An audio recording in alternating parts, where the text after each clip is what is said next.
Cerita dimulai saat seorang pemuda bernama Fang Yu yang terbangun dari tidur malamnya. Dia dikagetkan dengan suara bisikan aneh yang cukup mengganggu di telinganya. Dan setelah dicari sumber suara tersebut, ternyata itu semua bersumber dari jam di lengannya yang juga mengeluarkan sebuah layar hologram. Di dalam layar tersebut tertulis sebuah ucapan selamat datang, layaknya kita akan memulai sebuah game.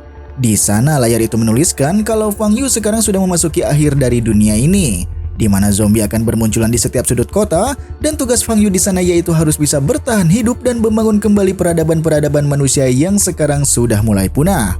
Jam tangan itu pun mengingatkan Fang Yu untuk selalu berhati-hati dalam setiap pilihan yang akan ia tentukan, karena hidup dan mati Fang Yu ada di tangannya sendiri. Misi pertama yang harus Fang Yu lakukan yaitu mengalahkan satu zombie. Fang Yu yang seolah tidak peduli dan menganggap semua itu hanyalah main-main, ia pun lantas menyetujui misi tersebut.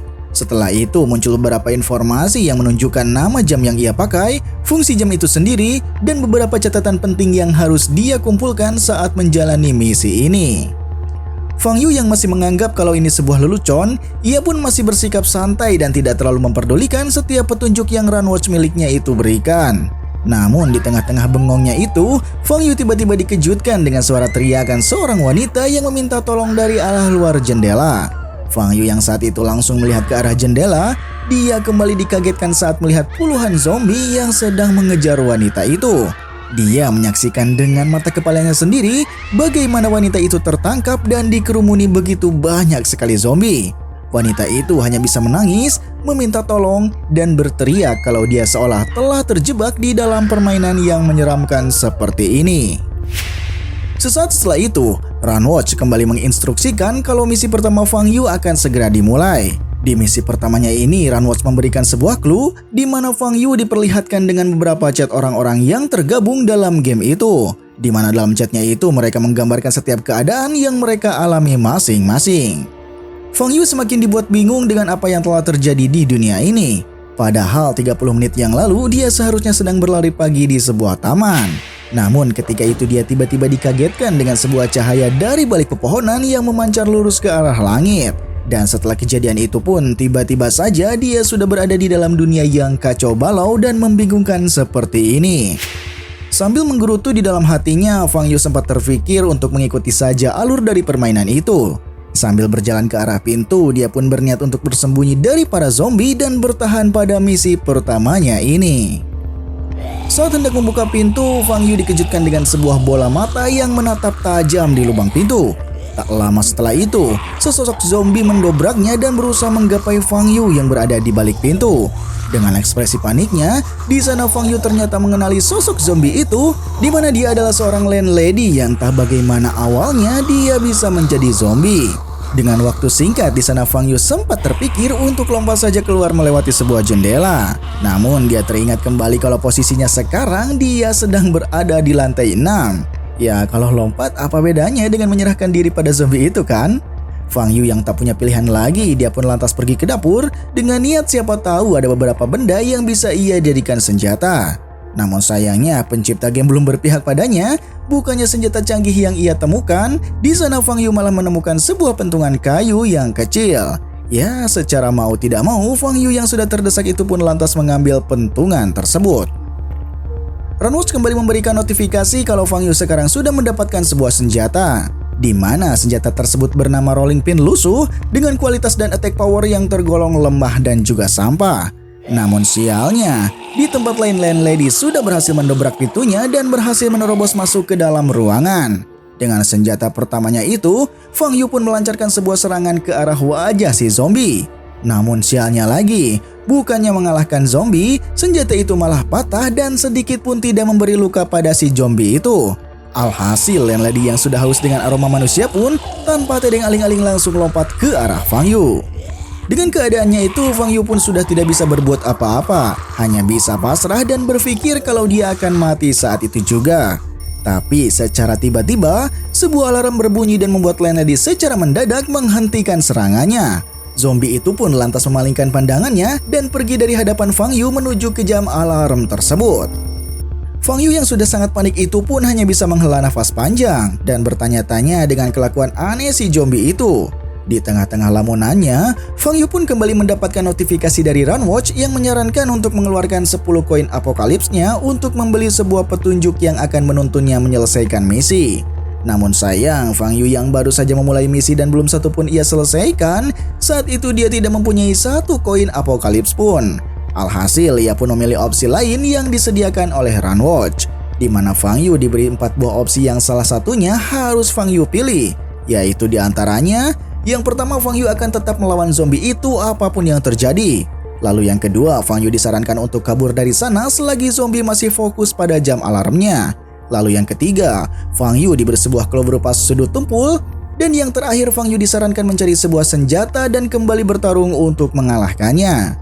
Dari keempat opsi yang diberikan, Fang Yu lagi-lagi dibuat bingung mana yang seharusnya ia pilih. Mengingat posisinya sekarang berada di lantai 8, di mana 7 lantai lainnya memiliki banyak sekali ruangan.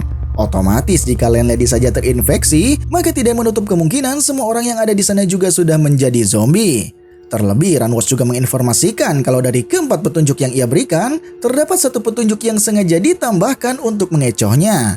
Dan jika Fang Yu ingin menghilangkan opsi tersebut, Fang Yu harus membayarnya sebesar 5 koin apokalips. Dengan raut wajah yang bingung bercampur kesal, di sana Fang Yu harus bisa terdiam menahan semua unek-uneknya. Fang Yu terus berpikir keras bagaimana cara dia untuk bisa selamat dari zombie landlady.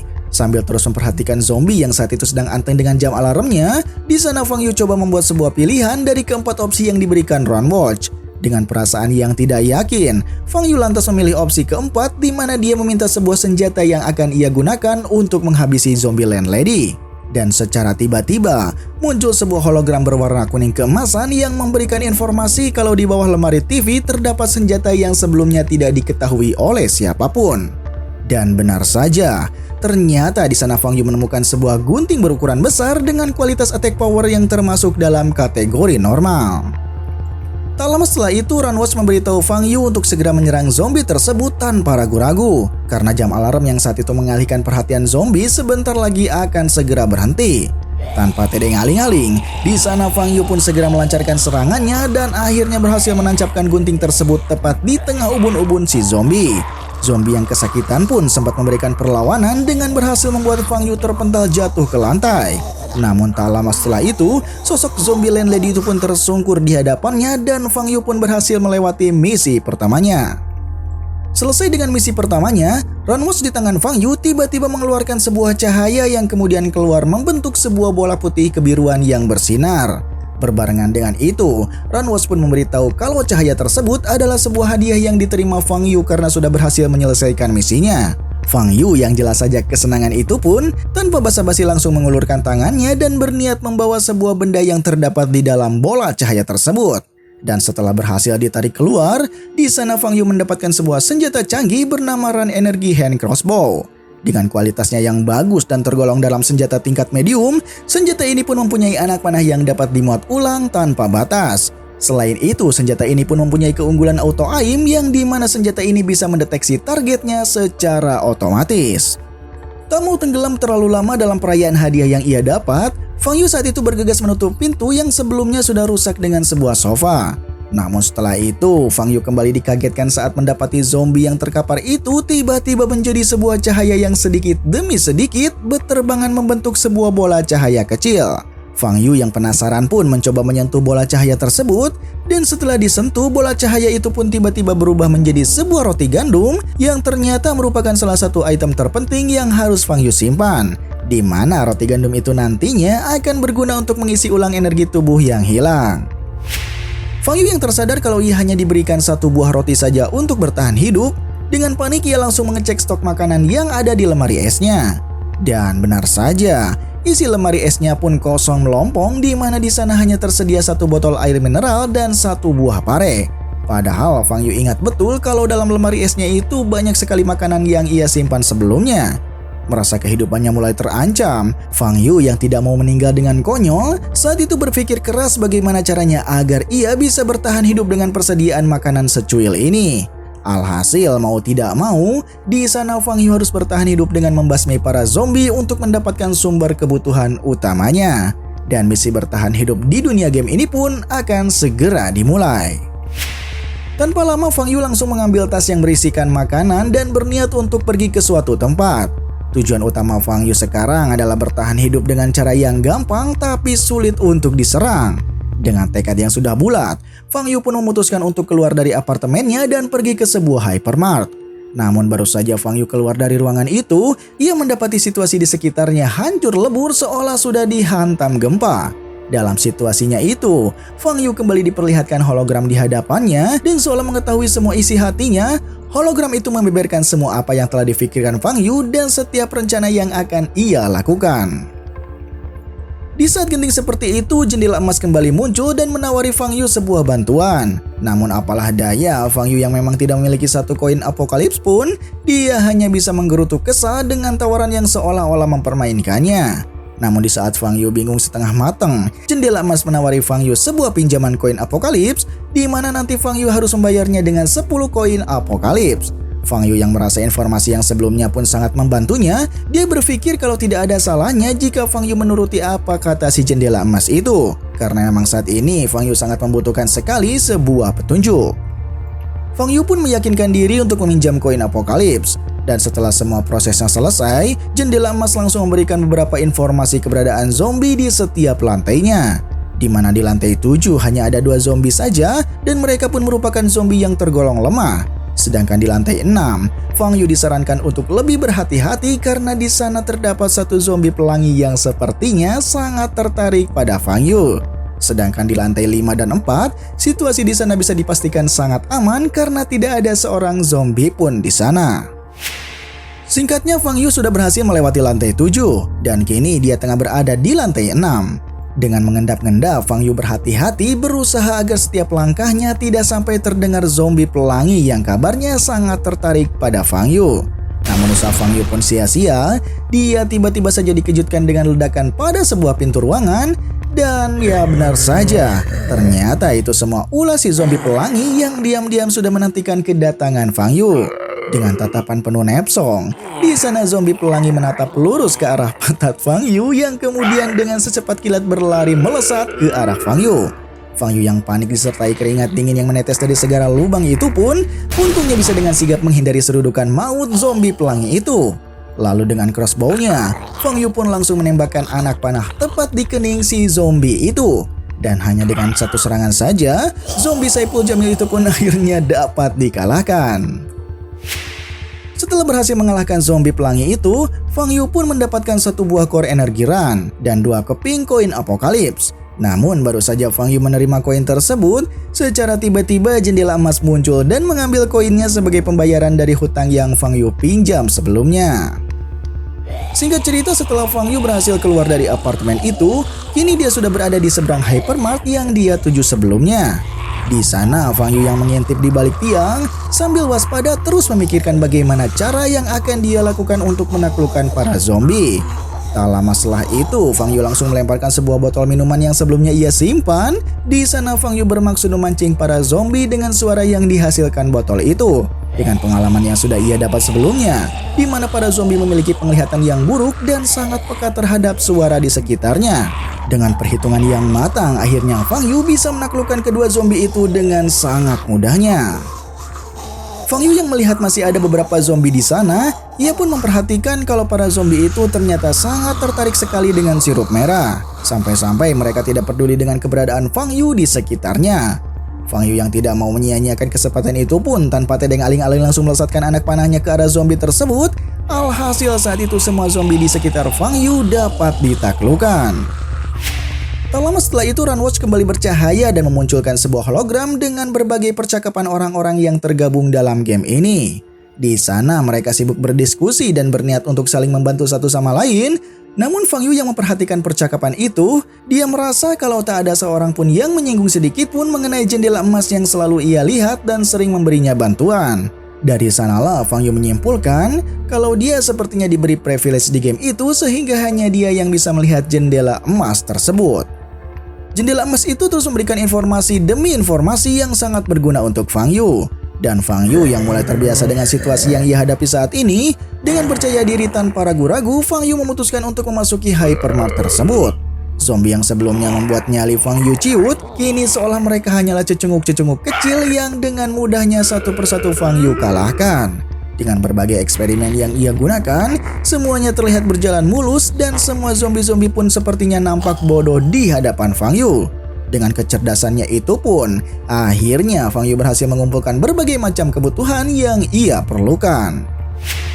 Tapi tanpa sepengetahuan Fang Yu, ternyata gerak-geriknya sejauh ini telah dipantau oleh beberapa orang yang melihatnya di CCTV. Mereka pun berniat untuk membagikan kelihayan Fang Yu dalam membasmi para zombie-zombie tersebut, sedangkan di sisi lain kita diperlihatkan dengan seorang gadis cantik yang kebetulan berada di hypermart itu juga. Di sana secara samar-samar, dia mendengar alunan musik yang ternyata berasal dari arah Fang Yu. Dan dengan segera gadis itu pun mengikuti arah dari sumber musik tersebut. Di sisi lain, Fang Yu yang telah berhasil mengalahkan para zombie dengan santainya duduk di sebuah sofa dengan mendengarkan lagu untuk merayakan kemenangannya. Di hadapannya sudah terdapat beberapa makanan dan minuman seperti air mineral, roti, kue, dan juga Coca-Cola. Yang dimana menurutnya semua yang ia dapat cukup untuk memenuhi kebutuhan bertahan hidupnya seminggu ke depan. Dan tak hanya itu, selain makanan dan minuman, di sana Fang Yu juga mendapatkan 9 koran dan 33 koin apokalips. Di tengah perayaannya, Fang Yu tiba-tiba dikagetkan dengan kemunculan layar biru. Di sana layar itu memberitahu kalau sekarang Fang Yu sudah memasuki malam hari, di mana seingat Fang Yu kalau misi utama mereka yang masuk ke dalam game ini adalah untuk bisa bertahan sampai malam pertama. Dan setelah mereka berhasil, maka mereka akan diberikan sebuah imbalan berupa hadiah bertahan hidup. Hal itu berarti tidak menutup kemungkinan kalau malam ini akan terjadi sesuatu hal yang mungkin bisa jadi sangat istimewa. Dan benar saja, sesaat setelah itu jendela emas muncul dan menginformasikan kalau zombie dengan level elit akan segera muncul di hadapan Fang Yu. Di sana jendela emas juga memberitahu kalau kekuatan zombie elit sangat jauh berbeda dengan zombie-zombie yang sudah Fang Yu kalahkan sebelumnya. Oleh karena itu Fang Yu disarankan agar tidak gegabah mengambil keputusan dan lebih baik untuk lari saja dan bertahan sebisa mungkin. Selain itu jendela emas juga menawarkan bantuan kepada Fang Yu yang dimana ia diharuskan membayarnya dengan 20 koin apokalips untuk mendapatkan 4 buah tips. Dan tanpa ragu Fang Yu yang sekarang sudah kaya pun dia langsung menerima penawaran tersebut. Tips yang pertama, Fang Yu disarankan untuk bersembunyi di balik pintu dan berusaha untuk melarikan diri melalui ventilasi. Di tips kedua, jika Fang Yu lebih memilih untuk menghadapinya, dia bisa saja mengakhiri semuanya dengan singkat apabila crossbow yang ia gunakan bisa mengenai otaknya tepat sasaran. Lalu di tips ketiga, Fang Yu malah disarankan untuk meledakkan tubuhnya dan mengakhiri hidupnya bersama para zombie. Dan di tips keempat, Fang Yu disarankan untuk bertahan selama mungkin dan mencoba menemukan kelemahan dari para zombie yang akan dihadapinya nanti. Fang Yu harus bisa meningkatkan kemampuannya dan jangan ragu untuk mengambil setiap kesempatan yang ada. Fang Yu yang terlihat masih kebingungan dengan keempat opsi itu, jendela emas menyampaikan kalau dia akan membantu lebih jauh jika Fang Yu bersedia membelinya dengan 5 koin apokalips lagi. Fang Yu yang emang otaknya udah mentok pun tanpa pikir lagi langsung mengiyakan tawaran jendela emas tersebut. Singkatnya setelah semua bantuan selesai dijelaskan, Fang Yu pun memilih opsi keempat di mana dia diberitahu kalau setiap zombie mempunyai kelemahannya masing-masing. Waktu kini menunjukkan pukul 6 malam kurang 1 menit. Fang Yu yang sudah mulai paham pun dia bergegas bersembunyi di suatu tempat sembari menunggu kedatangan zombie elit yang dimaksud jendela emas. Dan benar saja, tak lama setelah itu tepat pukul 6 malam, tiba-tiba Fang Yu dikagetkan dengan suara atap hypermart yang ambruk tepat di hadapannya. Setelah semua asap yang menyelimutinya sedikit demi sedikit menghilang, dengan perlahan mulai terlihat sesosok zombie dengan rupanya yang mengerikan, berbadan gempal layaknya slime, berwarna merah muda layaknya babi, dan berwajah abstrak layaknya barong. Zombie itu kemudian mengamuk dan tanpa pandang bulu menghancurkan setiap benda yang ada di hadapannya. Fang Yu yang terlihat mulai panik pun terus memutar otaknya untuk menyusun rencana serangan yang akan ia lakukan. Karena ia tak ingin gegabah dalam mengambil keputusan, Fang Yu yang sudah bersiap dengan senjatanya pun kembali meminta bantuan pada Runwatch untuk memberinya informasi mengenai kelemahan zombie tersebut. Tapi sayangnya, bantuan dengan pinjaman koin itu hanya berlaku 1 kali saja di dalam game itu. Alhasil, Fang Yu pun harus berpikir sendiri bagaimana cara untuk mengalahkan zombie abstrak tersebut. Namun belum sampai terpikir rencana apa yang akan dia lakukan, tiba-tiba saja zombie itu menyadari keberadaan Fang Yu yang saat itu bersembunyi di balik rak. Fang Yu yang heran kenapa zombie itu bisa menyadarinya, tanpa pikir panjang dia langsung melesatkan anak panahnya berniat membidik kepalanya. Namun ternyata kemampuan zombie elit ini tidak bisa dipandang sebelah mata. Dengan mudahnya anak panah yang ditembakkan Fang Yu ditangkis begitu saja menggunakan lengannya. Fang Yu yang panik pun langsung lari dari tempat itu dan berniat untuk kabur lewat ventilasi yang ada di balik pintu. Karena melihat tubuh zombie yang gempal, jadi kemungkinan besar dia tidak akan bisa mengejarnya dengan melewati saluran ventilasi yang sempit itu. Namun belum saja sampai di pintu tersebut, tiba-tiba sebuah rak melayang dari arah belakang menghantam pintu yang Fang Yu tuju sehingga membuatnya terhalang. Ternyata selain kuat, zombie tersebut juga sangat pintar sehingga bisa memikirkan setiap langkah yang akan ia lakukan. Namun bahaya yang mengancam Fang Yu tak berakhir sampai di situ. Tak lama setelahnya si zombie itu pun melemparkan sebuah rak lainnya ke arah Fang Yu yang membuatnya terpental bahkan sampai mengeluarkan jus tomat dari mulutnya. Di saat keadaan Fang Yu yang sudah tergeletak itulah, zombie elit itu pun kembali melancarkan serangannya dan membuat Fang Yu berpikir kalau saat ini akan menjadi akhir dari ceritanya. Tapi di tengah keputusasaan Fang Yu yang kedua kalinya itulah ternyata Dewi Fortuna masih memihak padanya. Dengan sekejap mata di sana Fang Yu melihat sesosok wanita cantik dengan rambut putih melesat di hadapannya dengan tubuhnya yang ringan dan ramping. Juga sebuah katana yang ada di dalam genggamannya. Gadis cantik itu berhasil membasmi zombie elit itu dengan sangat mudahnya.